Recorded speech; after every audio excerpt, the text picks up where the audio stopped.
Good morning, everyone. Today we'll be discussing on the topic inflation. I am Sunil Kumar Das, Assistant Professor in Management, CPET IPT, Bhubaneswar. Today we'll be discussing in detail about inflation, types of inflation, sources of inflation, how inflation is measured, and measures to control inflation. Economics, inflation is a sustained increase in the general price level of goods and services in an economy over a period of time. For example, we can find that the prices of gold per 10 grams in the year 2010 is approximately 25,000, which hiked to 33,500 in 2020. Let us take another example of samosa per piece in 2010 is rupees 2 approximately, but now it hiked to rupees 5 in 2020. Let's say the prices of milk per liter in 2010 is rupees 30, but it hiked to rupees 45 in 2020. So from this we find that the general price level of goods and services in an economy over a period of time is increasing. So we call it as an inflation. General price level rises. Each unit of currency buys fewer goods and services. Consequently, inflation reflects a reduction in the purchasing power per unit of money, a loss of real value in the medium of exchange and unit of account within the economy. Inflation rate in India was 5.5% as of May 2019 as per the Indian Ministry of Statistical and Program Implementation. Based on the rate of increase in the inflation, it can be classified into three types: creeping inflation, running inflation, and hyper or galloping inflation. Creeping inflation results in a marginal increase in the prices. Creeping or mild inflation is when prices rise 3% a year or less. It benefits economic growth. If the creeping inflation persists for long, when there is no monetary and fiscal control, it may lead to running inflation. Creeping inflation makes consumers expect that prices will keep going up. That boosts demand. Consumers buy now to beat higher future prices. This is how mild inflation drives economic expansion. Is when the inflation rate is between 8 to 10%. A sense of urgency needs to be shown in controlling the running inflation. Persistent running inflation reduces the saving in the economy and results in the slowdown in economic growth. Or hyperinflation as inflation rate touches the double digit figure. In this type of inflation, price rise is always expected. Money loses value so fast that business and employee income cannot keep up with costs and prices. Foreign investors avoid the country, depriving of its needed capital. The economy becomes unstable and government leaders lose credibility. Hyperinflation is when prices skyrocket more than 50% a month. It is very rare. In fact, most examples of hyperinflation occur when government print money to pay for wars. Examples of hyperinflation include Germany in the 1920s, Zimbabwe in the 2000s, and Venezuela in the 2010s. We will discuss the different sources of inflation. To check and bring the inflation in control, it is important to analyze the cause of inflation as well. In general, inflation is often defined as the state where aggregate demand for goods and services exceeds aggregate supply. The most two important factors for this are demand pull factors and cost push factors. Demand pull factors. If the aggregate demand remains higher than aggregate supply for long, it results in inflation that we called as demand pull factors. Cost push factors. With the increase in the cost of production, the producer reduces the quantity produced. This creates a wide gap between aggregate demand and aggregate supply. This results in the increase in the prices, which we call it as cost push factors. Between demand pull and cost push inflation is the rate of employment level. In demand pull inflation, the unemployment level remains low whereas in the cost push inflation, the unemployment level is on rise. Demand can be defined as the collective behavior of all the buyers in a marketplace. It shows the demand for all goods and services rather than demand for a single product. Factors of aggregate demand are real balances effect. In the event of increasing or decreasing price situation, the value of rupee will not be the same in future. If an economy is witnessing persisting inflation, the value of rupee will come down in the future. On the other hand, if the prices are falling, a person will be able to buy more goods in the future when compared to present situation. It means that the money is worth more when prices fall. Thus, the real balances results in inverse relationship between real output and price level, resulting in a downward sloping demand curve. The other factors are foreign trade. Imports and exports also affect the aggregate demand curve. If the relative prices are low in India, consumers may prefer to buy an important product. Thus, the demand curve falls in India. Interest rate effect. Changing price level affects the demand for loans, having an impact on interest rates. If the prices are low, the demand for loans also come down. This results in decline in the interest rates. The availability of money at cheaper rates encourages people to buy more. Here, we can find that the relationship between average prices and the real output in a particular year can be seen. It can be seen that the aggregate demand curve slopes downward from left to right. In the given figure, the relationship between the average prices and the real output in the particular year can be seen. It can be seen that average demand curve slopes downward from left to right. The reasons for the downward sloping aggregate demand curve are real balance effect, foreign trade, and interest rate effect. They can be defined as the real value of goods that producers are willing to bring into the market at different price level, ceteris paribus, means other things remaining constant. It can be seen in the given figure that the aggregate supply curve rises positively upwards. The reason for upward rising aggregate supply curves are profit and cost effects. Effect. When the prices of products are rising, producers produce more goods as this would increase their revenues as well as profits. On the contrary, when the prices are falling, the producers reduce their production. So the output rises when the prices are rising. Hence, the aggregate supply curve is upward rising. Cost effect. The cost of producing the goods also affects the aggregate supply curve. If the farm has increased the supply, its costs also increase.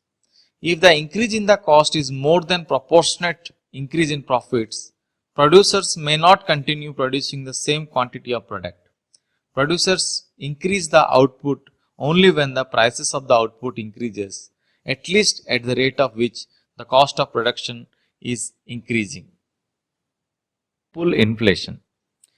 In demand pull inflation, the general rise in price level is because the demand for goods and services is in excess of the available supply at existing prices.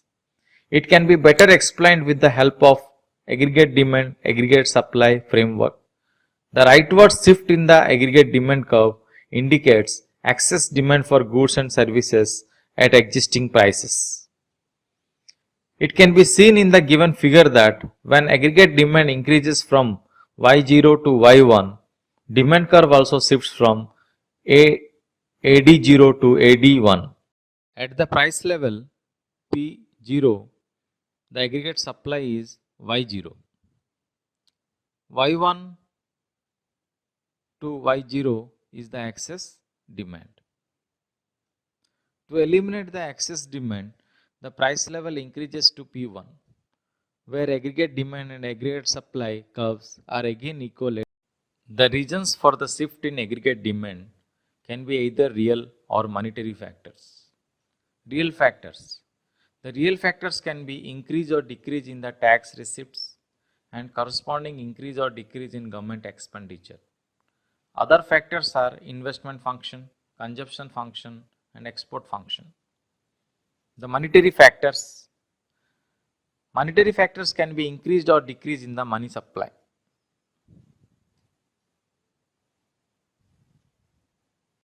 Inflation. It explains the reasons for inflation from supply point of view. There are three types of cost push inflation: wage push inflation, profit plus inflation, and supply shock inflation. Wage push inflation. Wage push inflation results when the wages of the labor is increased. This causes additional burden on firms. To meet the additional burden, firms increase prices. This ultimately negates the increase in wages.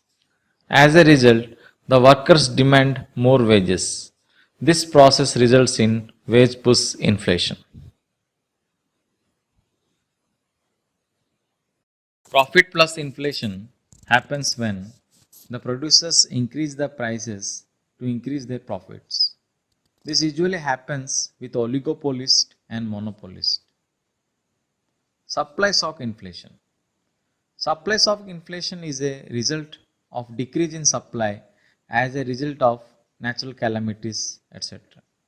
The decrease in supply creates shortages, resulting in increased prices. Cost push inflation has been witnessing in 1970s when there was a sudden rise in the oil prices.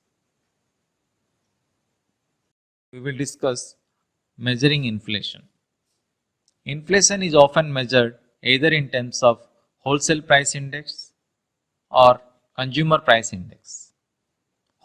Wholesale price index.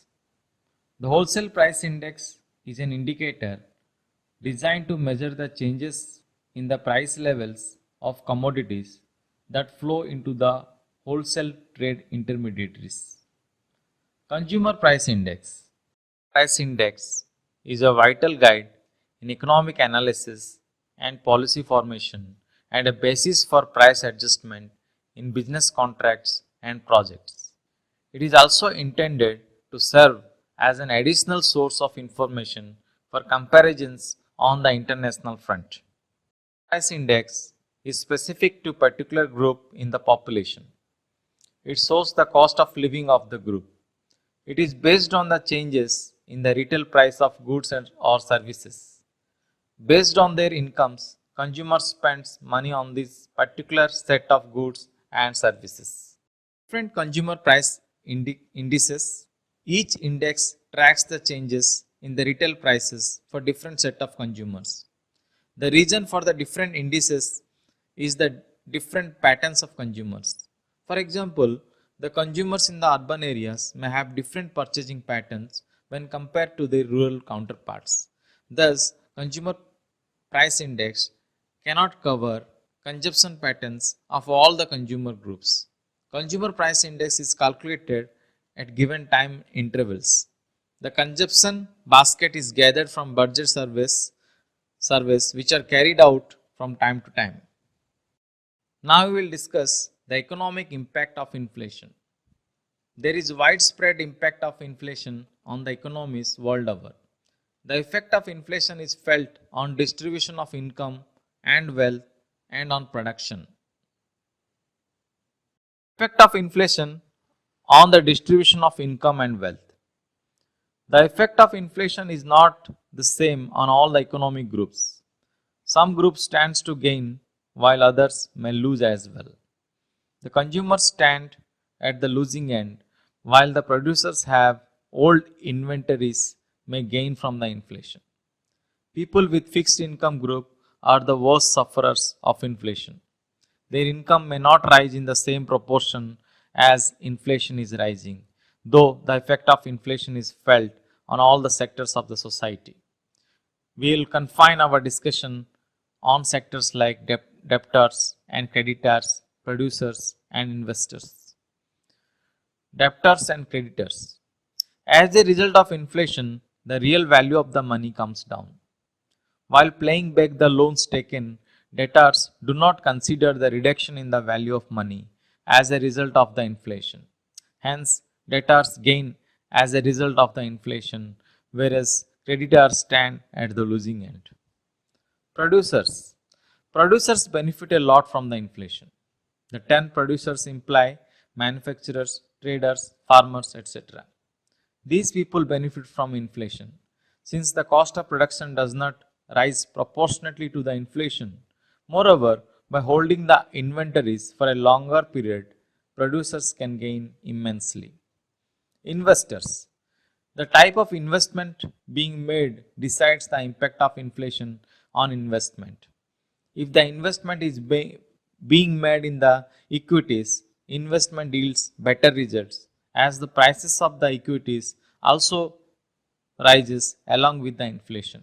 However, if the investment is made in the fixed income schemes, the effect of inflation will be much as the real value of the money comes down because of inflation. On production. Production takes place only when the investors put their money in the businesses. As a result of inflation, people tend to consume whatever they earn. Hence, there is a reduction in the investment. Inflation also results in black marketing. Sellers may stock up the goods to be sold in the future, anticipating future price rise. Inflation also discourages entrepreneurs in investing at the risk involved in the future production would be very high. Inflation also affects the pattern of production as the shift in the production patterns takes place from consumer goods to luxury goods. Different measures to control inflation. There are various measures by which the inflation can be controlled. These measures can be classified into monetary measures, fiscal measures, and other measures. Monetary measures. Monetary measures of controlling the inflation can be either quantitative or qualitative. Bank rate policy, open market operations, and variable reserve ratio are the quantitative measures of credit control by which inflation can be brought down. Qualitative control measures involves selective credit control measures. Fiscal measures. The fiscal measures for controlling the inflation are public expenditure, taxation, and public borrowing and debt. Government can curb its expenditure to bring the inflation in control. Taxation can also be used to control the inflation. Government can impose taxes to curb the purchasing power of people, resulting in decline in inflation. Government can also introduce various saving programs to increase the investment and take away the disposable income from the consumers. Sometimes government introduce the forced savings. Other measures. Other measures primarily include price control and rationing and wage policy. Government can fix the upper limit on the prices of goods and services. Government sometimes puts temporary freeze on the earnings of the workers and employees so that the purchasing power can be curbed. For example, Government of India imposed temporary freeze on the leave travel concessions for its employees.